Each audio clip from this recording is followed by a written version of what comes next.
Eran las 2 de la madrugada del 3 de enero de 2026. Sobre el cielo de Caracas, la capital venezolana sumida en una noche tropical y pesada, aparecieron las siluetas fantasmales de helicópteros de operaciones especiales del ejército estadounidense. No hubo alarmas, no hubo advertencias. Como espectros de acero descendiendo sobre una ciudad dormida, un contingente de aproximadamente 50 miembros de la Fuerza Delta se deslizó hacia el corazón del poder. La operación duró apenas 1 hora y media, un suspiro en el tiempo de la historia, pero un lapso suficiente para cambiar el destino de una nación. Al final de esos 90 minutos, el presidente de Venezuela, Nicolás Maduro, fue capturado. No hubo una sola víctima. Fue, en términos militares, una operación quirúrgica, impecable. Horas después, desde Washington, el presidente Trump lo anunció al mundo sin rodeos ni diplomacia. Venezuela ahora será administrada por los Estados Unidos. Si es necesario, desplegaremos tropas terrestres. En ese preciso instante, los mercados globales sintieron la onda expansiva. El precio del oro, ese refugio ancestral en tiempos de crisis, se desplomó. El petróleo, la sangre de la economía mundial, se tambaleó. El pánico congeló las bolsas. Los titulares de los medios de comunicación internacionales repetían un guión previsible. Era una operación contra el narcotráfico, la eliminación de un dictador, la restauración de la democracia. Pero ustedes y yo sabemos que la verdad rara vez se encuentra en la superficie. La verdad, amigos, es mucho más compleja y profunda. Lo que presenciamos no fue una simple acción militar. Fue el primer disparo en una guerra abierta por el control del oro y el petróleo. Fue una colisión frontal entre las dos superpotencias de nuestro siglo, Estados Unidos y China. Y lo más sorprendente, lo que nadie les dirá en las noticias, es que al final de esta batalla de titanes, el verdadero ganador, el que se llevará la mayor tajada de la torta, podría ser, increíblemente, el Perú. Este análisis que están a punto de escuchar revelará la verdad que los noticieros nunca se atreverán a contar. Explicaré por qué el oro se derrumbó, por qué el petróleo venezolano es la clave de todo, y cómo, en este tablero geopolítico, el Perú está a punto de hacer la jugada maestra de su historia. Presten mucha atención, porque lo que voy a relatar no es solo geopolítica, es una hoja de ruta para sus inversiones y para el futuro de nuestro país. Bienvenidos a este análisis profundo. Comencemos. Volvamos a la escena de los hechos, a esa madrugada caraqueña. La quietud alrededor del Palacio de Miraflores, la sede presidencial, era engañosa. Los ciudadanos dormían, ajenos a la tormenta que se cernía sobre ellos. De repente, el silencio de la noche fue desgarrado por un estruendo sordo que retumbó desde el cielo. A las 2 en punto de la mañana, un bombardeo de precisión quirúrgica dio inicio a la operación. 6 instalaciones militares clave que rodeaban el Palacio Presidencial fueron impactadas simultáneamente. Las defensas antiaéreas de Venezuela, alguna vez motivo de orgullo chavista, permanecieron mudas. Sus sistemas de radar habían sido interferidos, cegados electrónicamente. Todas las comunicaciones, cortadas. Era un ejército sordo, mudo y ciego. A las 2:30, 4 helicópteros de operaciones especiales, pintados de un negro que se fundía con la noche, aterrizaron con una precisión milimétrica en el helipuerto del Palacio. Se estima que entre 50 y 60 comandos de la Fuerza Delta descendieron con una eficiencia aterradora. Equipados con visores nocturnos que convertían la oscuridad en un paisaje verdoso y nítido, y armados con lo último en tecnología militar, se movieron como sombras por los pasillos del poder. Un informe interno diría más tarde, neutralización del interior del palacio completada. El presidente Maduro y su esposa, Cilia Flores, fueron encontrados en sus aposentos.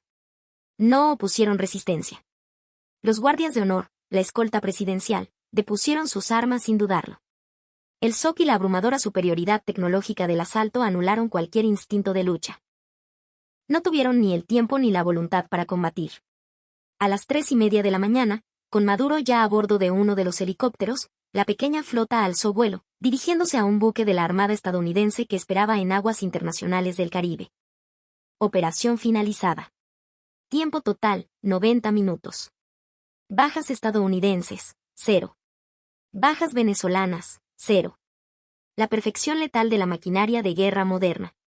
A las 4 de la madrugada, un exultante Donald Trump convocó a una conferencia de prensa de emergencia en la Casa Blanca.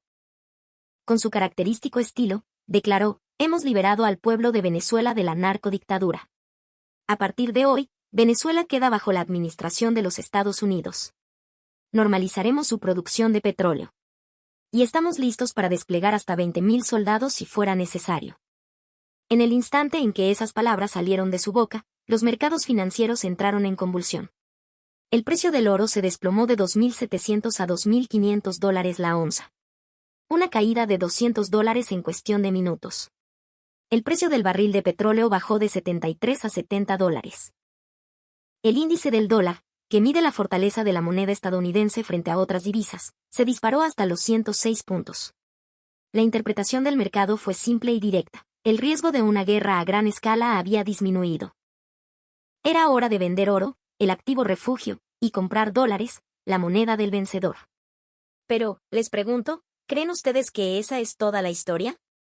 De ninguna manera. La verdadera razón es mucho más profunda, más calculada y, francamente, más maquiavélica. Ahora, desentrañemos la estructura oculta de este evento. Primero, el oro. ¿Por qué se desplomó su precio? ¿Simplemente por la reducción del riesgo de guerra? Esa es la explicación para los titulares, la versión para el consumo masivo. La realidad es que fue una manipulación deliberada del mercado por parte de Estados Unidos. Miren la secuencia de eventos. El 30 de diciembre de 2025, justo antes del fin de año, la Bolsa de Comercio de Chicago, CME, el mercado de futuros más grande del mundo, anunció un aumento en los márgenes de garantía para los contratos de futuros de oro. El margen subió de $6.000 a $7.000 por contrato. 2 días después, el 1 de enero de 2026, en pleno feriado de Año Nuevo, lo volvieron a subir, esta vez de $7.000 a $8.500. Permítanme explicarles de manera sencilla qué significa esto del margen de garantía. Operar con futuros de oro es, en esencia, invertir con dinero prestado, con apalancamiento. Para comprar oro por un valor, digamos, de $1.000.000, no necesitas tener el millón completo. Solo necesitas depositar una pequeña garantía, un margen, que antes era de unos $60.000. Con esa pequeña suma, controlas un activo mucho mayor. Es el efecto palanca. Pero, ¿qué pasa cuando la bolsa te dice, a partir de ahora, la garantía ya no es de $60.000, sino de $85.000? Aquellos inversores que no tienen ese dinero extra para cubrir la diferencia se ven obligados a vender sus posiciones. Es una liquidación forzosa. Y eso es exactamente lo que Estados Unidos provocó. Elevaron los márgenes 2 veces seguidas, y lo hicieron en el momento más astuto posible, el 30 de diciembre y el 1 de enero. Son fechas de fin de año, cuando los volúmenes de negociación son extremadamente bajos y el mercado está semivacío. Con muy poco esfuerzo, lograron aplastar el precio del oro. ¿Por qué hicieron esto? Para enviar un mensaje, una advertencia inequívoca a todo el mundo, especialmente a China y Rusia. No especulen con el oro en contra de nuestra moneda. Nosotros controlamos las reglas del juego y podemos manipular el precio a voluntad. Confíen en el dólar. Este es el primer cuadro de la pintura oculta. Segundo, el petróleo. Venezuela posee las mayores reservas de petróleo probadas del planeta. Más de 303.000 millones de barriles yacen bajo su suelo. Eso es más que Arabia Saudita. Sin embargo, su producción actual apenas alcanza el 1.000.000 de barriles diarios. ¿Cómo es posible? La respuesta tiene nombre y apellido: el régimen de Maduro. En 2013, cuando murió Chávez y Maduro asumió el poder, Venezuela producía 3.5 millones de barriles al día. Hoy, en 2025, producía solo 1 millón. En poco más de una década, su producción se redujo en un 70%. La razón es una combinación letal de corrupción endémica en la petrolera estatal PSA, la fuga masiva de ingenieros y técnicos calificados al extranjero, la obsolescencia de la infraestructura por falta de mantenimiento y la ausencia total de inversión. El dinero del petróleo, en lugar de reinvertirse, se desviaba hacia los bolsillos de los jerarcas y los carteles de la droga. La operación era insostenible. Y aquí yace la razón principal por la que Estados Unidos tomó el control. En su anuncio, Trump fue claro: en 2 años, elevaremos la producción de Venezuela a 1.5 millones de barriles diarios. Eso es un aumento de 500.000 barriles al día, un incremento del 50%. ¿Qué significa esto para el mercado global? Significa una enorme presión a la baja sobre el precio del petróleo. Con el barril rondando los $70, si de pronto inyectas 500.000 de barriles adicionales cada día en el mercado, el precio inevitablemente caerá. Podría bajar a 60, o incluso a $55 por barril. ¿Y a quién beneficia un petróleo barato? a las economías importadoras como la nuestra, pero sobre todo, a la economía estadounidense. Una caída en el precio del crudo controla la inflación. El precio de la gasolina en los grifos baja. Los costos de transporte se reducen. El precio de casi todos los productos disminuye. Esto le daría a la Reserva Federal de Estados Unidos el espacio necesario para bajar las tasas de interés, estimulando así su economía. Esto es exactamente lo que Trump busca: controlar el precio del petróleo para domar la inflación y poder bajar los tipos de interés. Venezuela era la carta clave en su manga, y para jugarla, primero tenía que deshacerse de Maduro. Tercero, la deuda. Venezuela está ahogada en deudas. Su pasivo total supera los $100.000 millones. Y una porción muy significativa de esa deuda, ¿saben quién la ostenta? China. Durante los últimos 15 años, Pekín ha invertido masivamente en Venezuela. Se estima que la cifra es de al menos $60.000 millones. ¿Por qué esta generosidad? Por el petróleo, por supuesto. China prestaba dinero a Venezuela con una condición muy particular: no nos devuelvan el dinero en efectivo. Páganos con petróleo. Y así fue. Diariamente, Venezuela enviaba a China un cargamento de 500.000 barriles de crudo como pago de la deuda. Durante 15 años. Para China, era el negocio perfecto. Prestaban dinero y recibían a cambio un recurso estratégico vital. Un negocio sin pérdidas aparentes que, además, les permitía mantener a Venezuela firmemente dentro de su esfera de influencia. Era un ganar-ganar. Pero ahora, con Estados Unidos al mando, el escenario ha cambiado drásticamente. Es muy probable que el nuevo gobierno instalado por Washington declare: el régimen de Maduro era un narcocartel. El dinero que tomaron prestado es deuda odiosa, ilegítima. No la vamos a pagar. ¿Qué pasaría entonces con China? Sus $60.000 millones se evaporarían en el aire. Una pérdida colosal. Y no solo eso, su suministro de 500.000 de barriles diarios de petróleo se cortaría de raíz.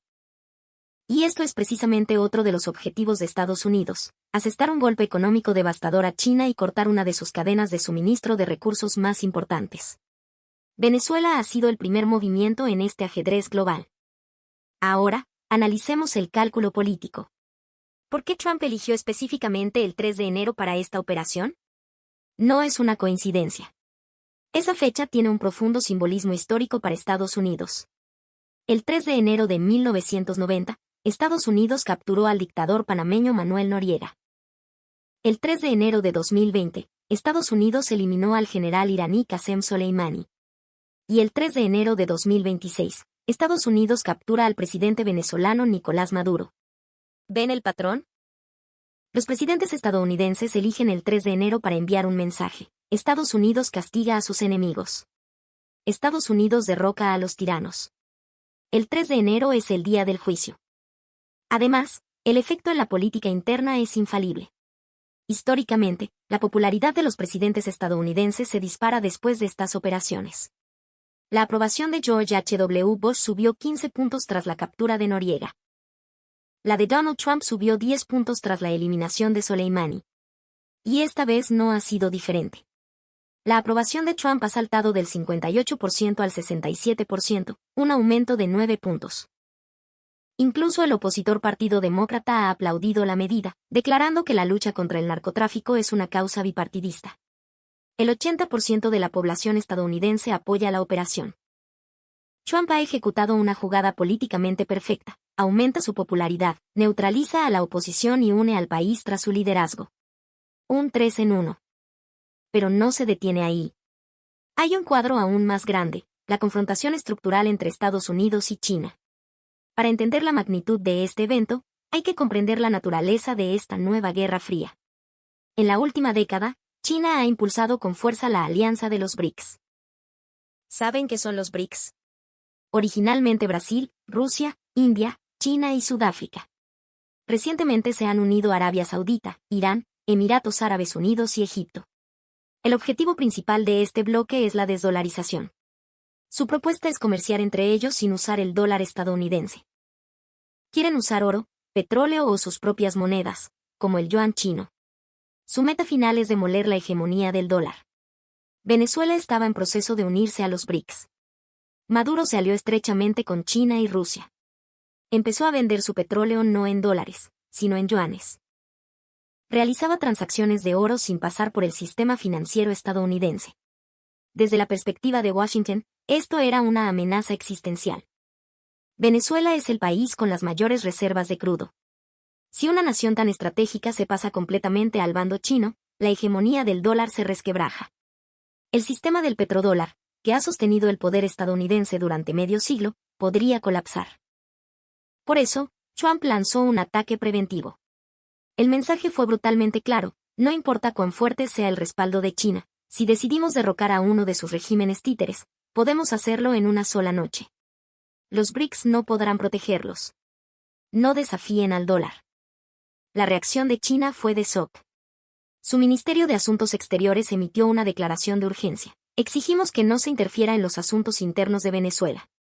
Respeten su soberanía. Pero Estados Unidos simplemente lo ignoró, respondiendo con sarcasmo: ¿qué soberanía tiene un narcoestado? Rusia, el otro gran padrino de Maduro, también quedó paralizada. Putin había enviado asesores militares a Venezuela y le había vendido armamento. Sin embargo, cuando las tropas estadounidenses entraron en acción, los asesores rusos no movieron un dedo. No se atrevieron. Comparar a la Fuerza Delta con los asesores rusos es simplemente ridículo. Irán, otro aliado petrolero de Venezuela, guardó un silencio sepulcral. Temían ser los siguientes en la lista. El bloque BRICS entero quedó congelado. Nadie esperaba que Estados Unidos actuara de forma tan audaz y unilateral. Convocaron reuniones de emergencia, discutieron contramedidas, pero no encontraron ninguna solución viable.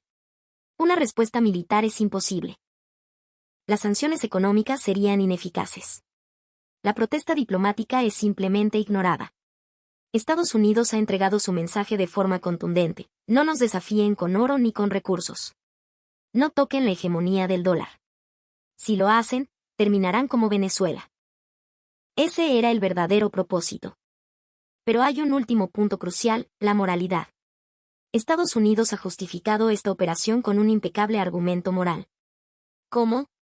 Utilizando la carta del narcotráfico. Venezuela se había convertido en la principal autopista de la cocaína del mundo. La droga producida en Colombia pasaba por Venezuela en su camino hacia Estados Unidos y Europa. Estamos hablando de entre 200 y 250 toneladas anuales. ¿Y quién transportaba esa droga? El propio gobierno venezolano. El régimen de Maduro y los carteles de la droga eran una sola entidad. El presidente, los altos mandos militares, los servicios de inteligencia. Todos estaban implicados. El dinero del narcotráfico financiaba la supervivencia del régimen. La DEA estadounidense investigó esto durante una década y acumuló pruebas irrefutables. Estados Unidos acusó formalmente a Maduro de narcotraficante y puso precio a su cabeza, una recompensa de $15 millones. Y el 3 de enero, fueron a cobrarla ellos mismos.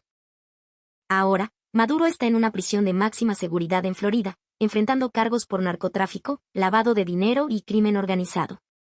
Si es declarado culpable, le espera la cadena perpetua.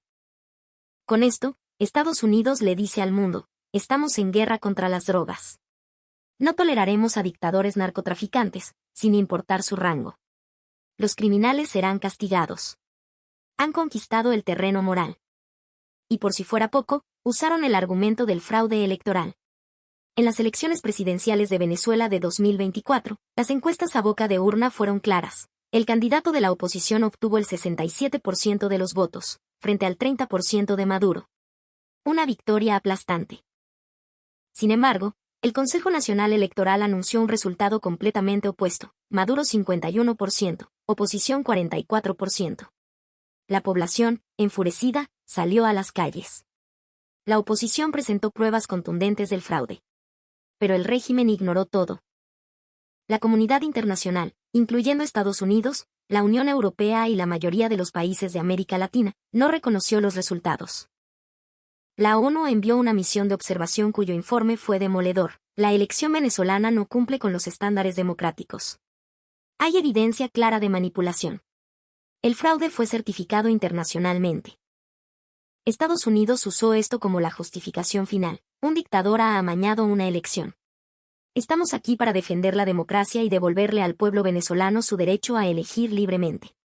Narcotráfico y fraude electoral.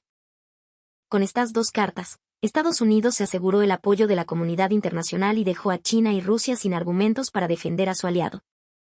Entonces, ¿qué pasará ahora? Hay tres escenarios posibles. El primero, y el más probable con un 50% de posibilidades, es la estabilización. Las tropas estadounidenses permanecen en Venezuela, se instala un gobierno de transición, y la producción de petróleo se normaliza, alcanzando los 1.5 millones de barriles diarios en 2 años. El precio del crudo se estabiliza, el precio del oro también, la popularidad de Trump se mantiene alta, China y Rusia aceptan la derrota, los BRICS se debilitan y la hegemonía del dólar se fortalece. Este es el escenario ideal para Estados Unidos.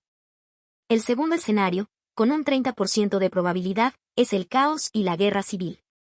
Facciones leales a Maduro en el ejército venezolano se resisten. Se desata una guerra de guerrillas. Atacan la infraestructura petrolera. La producción, en lugar de aumentar, cae a 500.000 barriles diarios. El precio del petróleo se dispara a 90 o 100 dólares por barril. La inflación global revive. La economía estadounidense sufre. El oro vuelve a subir, superando los $3.000 la onza.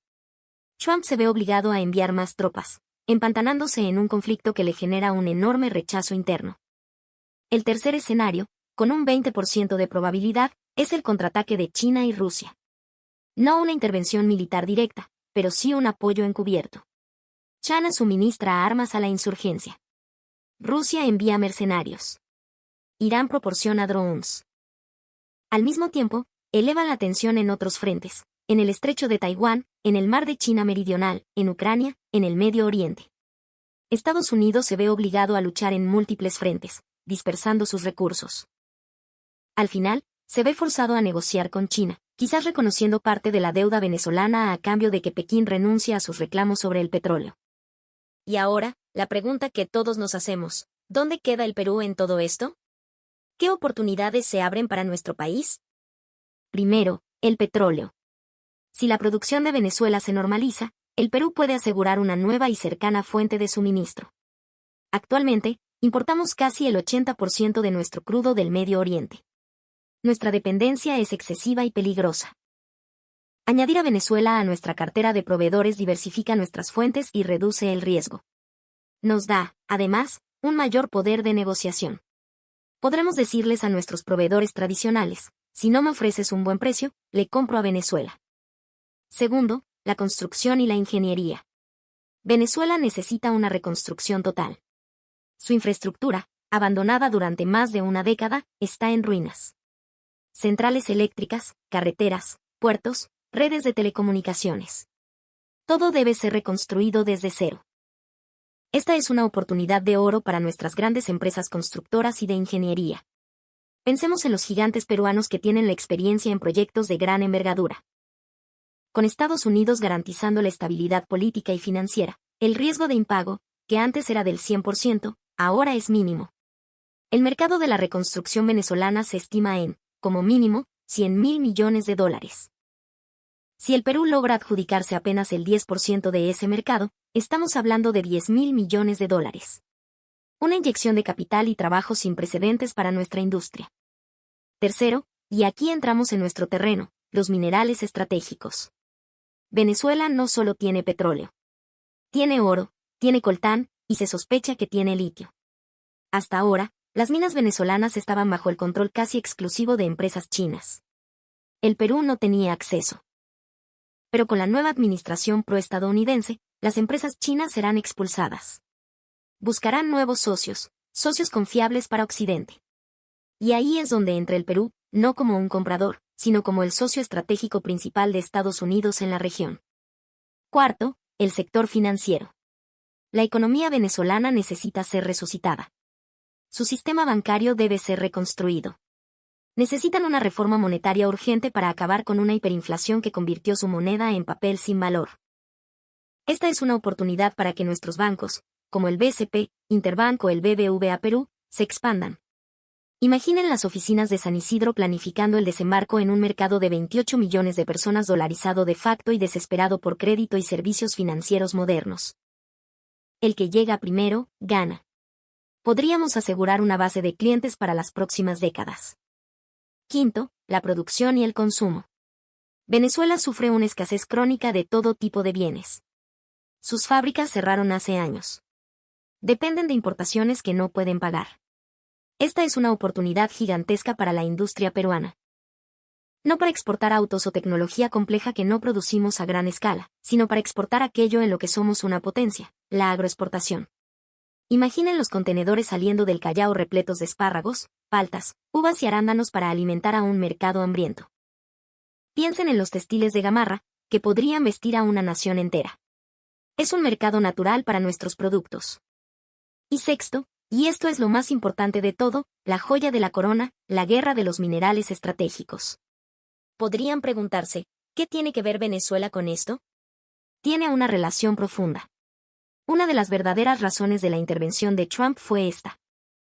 Estados Unidos está librando una guerra tecnológica contra China, centrada en los semiconductores. Washington ha bloqueado el acceso de China a los chips de alta tecnología. Pero Pekín encontró una ruta de escape. Utilizaba el oro extraído ilegalmente de Venezuela para comprar semiconductores y otros materiales estratégicos en el mercado negro, eludiendo las sanciones. Se estima que Venezuela contrabandeaba unas 20 toneladas de oro al año, valoradas en más de $1.200 millones. Con ese dinero, China financiaba su desafío tecnológico. Al tomar el control de Venezuela, Estados Unidos ha cortado de raíz esta vía de financiamiento ilegal. Pero el movimiento es aún más brillante. Al cortar esa ruta, Washington no solo debilita a China, sino que aumenta su propia dependencia de un socio estable y rico en los minerales que necesita para ganar esa guerra. Y ese socio, compatriotas, somos nosotros, el Perú. La nueva guerra mundial no es por quien fabrica los chips, sino por quien controla los minerales para fabricarlos, el cobre y el litio. Sin el cobre de los Andes peruanos, la producción de semiconductores de Estados Unidos se paraliza. Sin el litio que yace en Puno y otras regiones, su transición hacia los vehículos eléctricos es imposible. Al neutralizar a Venezuela, Estados Unidos se asegura de que su socio más vital y confiable en toda Sudamérica, el guardián de los minerales del futuro, seamos nosotros. Nuestra posición negociadora frente a la primera potencia mundial se ha multiplicado exponencialmente de la noche a la mañana. Permítanme concluir. La captura de Maduro por parte de Trump es un evento con múltiples capas. Estabilizar el precio del oro, aumentar la oferta de petróleo, golpear económicamente a China, debilitar a los BRICS y aumentar su propia popularidad. Pero la esencia de todo esto es una guerra por la hegemonía global. Una guerra en la que el oro, el petróleo y el dólar son las armas. Venezuela fue el primer campo de batalla, y Estados Unidos ha ganado la primera ronda. Y como consecuencia de esta batalla, al Perú se le ha presentado una oportunidad histórica. 6 frentes de oportunidad: petróleo, construcción, finanzas, agroexportación, textiles, sobre todo, nuestro posicionamiento como la superpotencia de los minerales estratégicos que Occidente necesita. Deben leer el panorama completo. No se dejen engañar por los titulares de los noticieros que hablan de lucha contra las drogas.